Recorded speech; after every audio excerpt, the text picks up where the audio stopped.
Hello mga Zay! Good morning mga loves! Good morning YouTube! Adobong gulay. Nakagog. So, ngayon maginaw na ang panahon at, ang hangin is maginaw. So, galing po ako sa garden. Nag-harvest po ako ng ating gulay. So, ito po yung na-harvest ko. Ito, meron akong nakitang ampalaya. Ito namang ampalaya na ito is dito lang pala siya sa ibabaw na tubo. So, kunin ko siya kasi hindi ko siya nakita. Tumubo lang siya doon sa ibabaw, look. So, kailangan ko siyang kunin. And, may iba na rin ditong tumubo na iba. At i-harvest ko din yung ating tawag nito, sitaw. Kasi, ang sitaw po is, meron ng mga ready na i-harvest. So, ilagay ko siya sa freezer. At itong ating lutuin ko na naman ito. Ito hindi pa pwede, maliit pa siya. Ito pwede na isa. Look.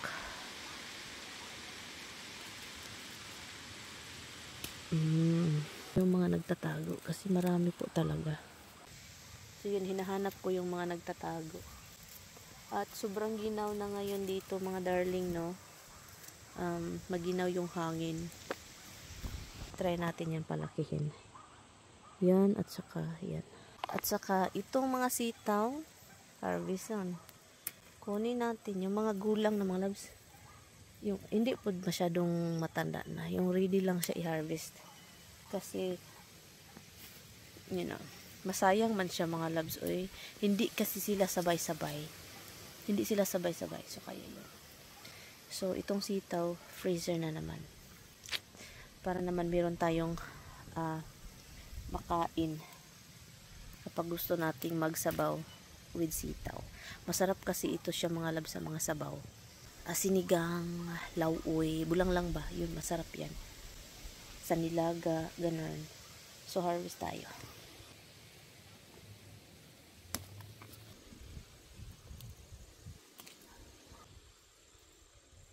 Hi, Roxy.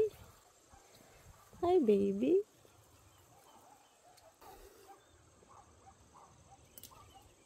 Dito sa taas naman ito.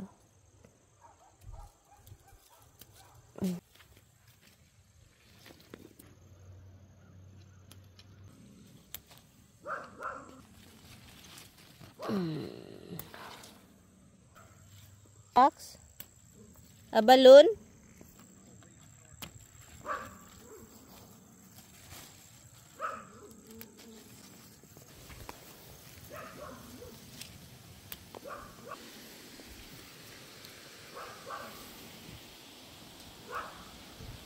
I know. Somebody's balloon's flying.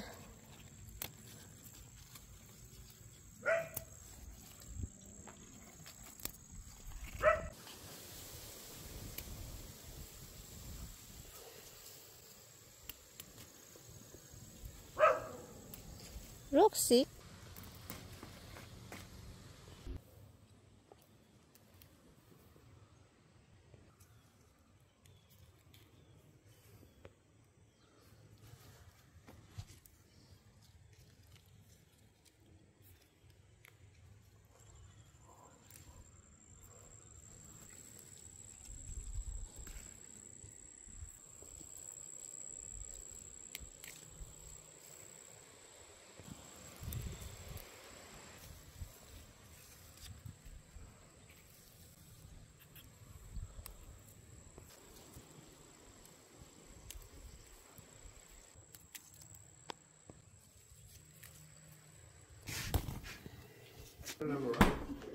I like it to put it in the freezer like that. It's nicer. I like not so ripe tomato. So, ito na mga loves. Oh, tingnan nyo naman yun. Uy, I'm going to put this in the freezer. So, ilagay ko to sa freezer mga loves. Well, I'm gonna cut it in pieces. It's not gonna be like this big. So, ito siya, kamatis. Hugasan natin siya before natin ilagay sa freezer. And, ang string beans din. So, yun yung plano ni Inday. What are you having? Oh, you chocolate tea and whatever tea. Not chocolate, cinnamon. Cinnamon. Ang ganda ng ating harvest, mga darling ba? Ganyan talaga mga darling ba? Kapag mayroon kang mga tinanim, may aanihin. So, di ba? Ganyan talaga yung buhay mga darling ba? Kamatis. Hindi pa daw hinog ang ating kamatis. Pero sabi ko, I like it not so, hinog. And then, ikat ko siya. And then, ilagay sa freezer. Ayun. I-separate ko yung malaki kasi gusto ko tong circle. Ganito, malaki. And gusto ko din yung cherry tomato. Pero ito siya, hindi ko masyadong gusto. Itong ganitong klaseng kamatis, look. Parang atsal. Hindi ko siya masyadong gusto. Next time, hindi na ako magtanim niyan. Kasi 3 years ago, ang ganda, guys, kapag ang kamatis walang liso. Delikado. Ang kamatis dapat may liso. Pero ito siya, every time na ikat ko, walang liso. Meron siyang parang ganun-ganun lang sa loob, pero walang liso. So, meron akong nabasa na pag ang prutas or gulay na walang liso, hindi yan original, no? And then, meron din tayo dito mga string beans, of course. So, yan.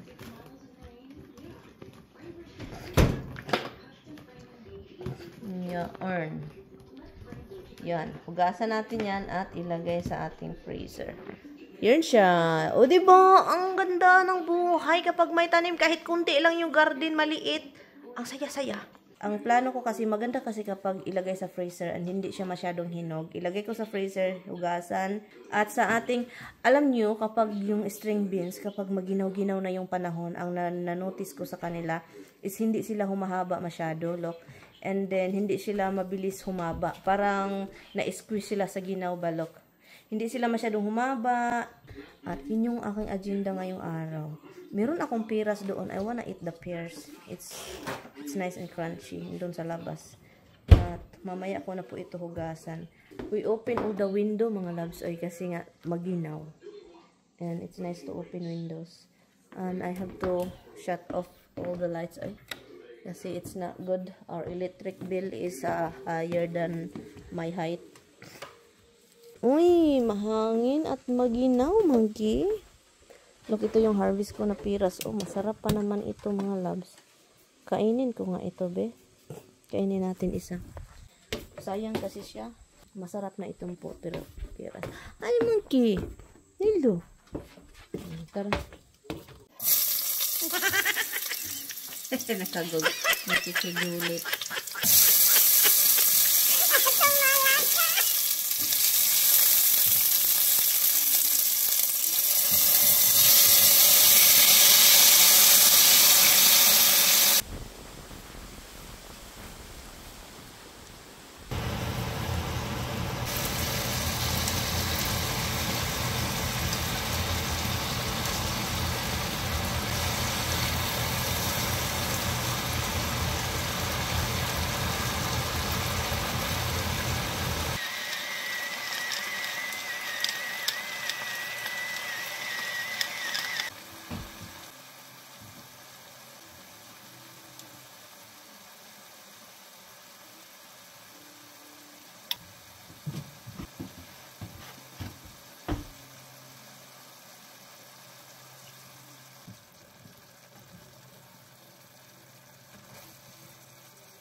So, dagdagan natin yung sitaw mga loves kasi tawag nito.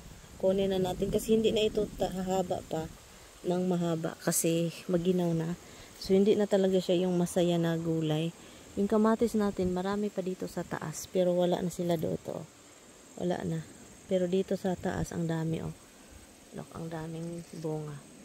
Ganito yung kamatis na ito. Pahaba siya ng pahaba. Roxy, where are you? Pahaba siya ng pahaba hanggang may bunga pa hanggang kailan siya mamatay. Look, dami. Dagdagan natin yung ating gulay at saka kunin ko na din yung, kunin ko na ba ito? Natandog na siya ba?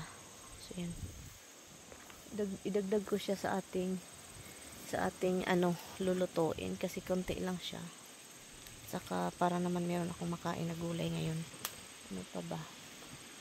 Yun. At saka wala na masyadong sitaw. Meron dyan mga loves, pero mga maliit, oh. Wala na talagang malaki. Hindi na sila lalaki halos dahil sa ginaw. So, may nagsasabi sa akin na kapag magluto daw ng ampalaya, wag daw haluin palagi kasi napapait or mapait. So, yun. So, ihalo natin siya once and then pabayaan natin. Lahat po ito ng gulay natin, galing po ito sa garden, mga loves. Ang saya-saya talaga. So, ngayon, pabayaan natin siya dyan. Kain tayo mamaya. Mukbang natin ito.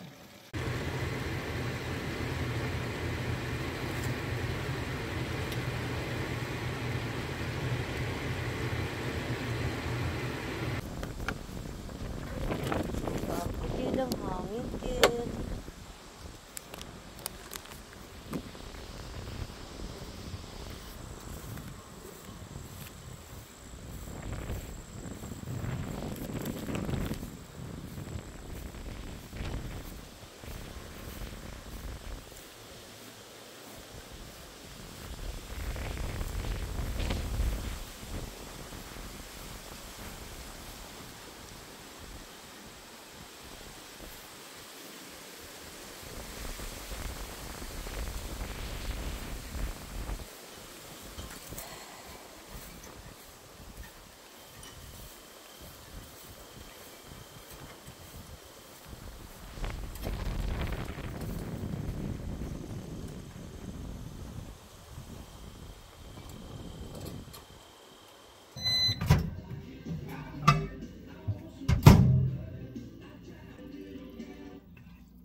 Lord, you know what's on our hearts.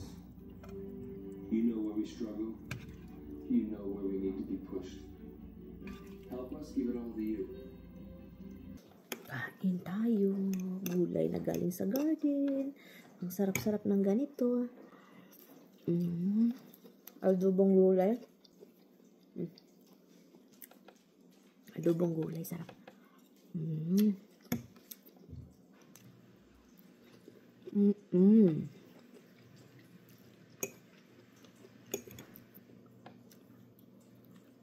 Hindi na kailangan ng suka, ng lemon, hindi na kailangan.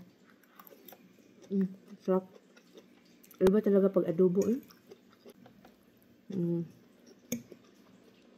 Tama po kayo, mga loves. Sa ampalaya, hindi masyadong mapait. Last time nagluto ako nito, sabi pa ni Tami, mixed gulay pa rin. Sabi pa niya, it's very bitter. Kasi mahilig akong mag-mix. Ang galing. Hindi ko yan alam, ha? Sarap ng adobo. Ang sarap, alam nyo. Ako kasi nagtanim. Galing kasi sa garden. Iba talaga kapag tanim. Proud na proud ka habang kumakain ka, sabihin mo, wala po atong spray, wala po itong chemical. Alam kong healthy ito.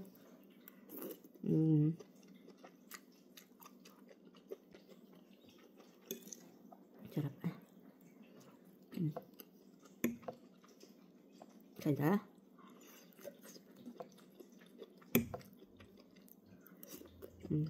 Kung meron kaming karne, mas prepare ko yung mga gulay na mga Filipino na pagkaluto. Mas prepare kong kainin kasi mga karne. Meron kaming karne doon. Alam nyo naman yan. Meron akong chicken doon, grilled chicken.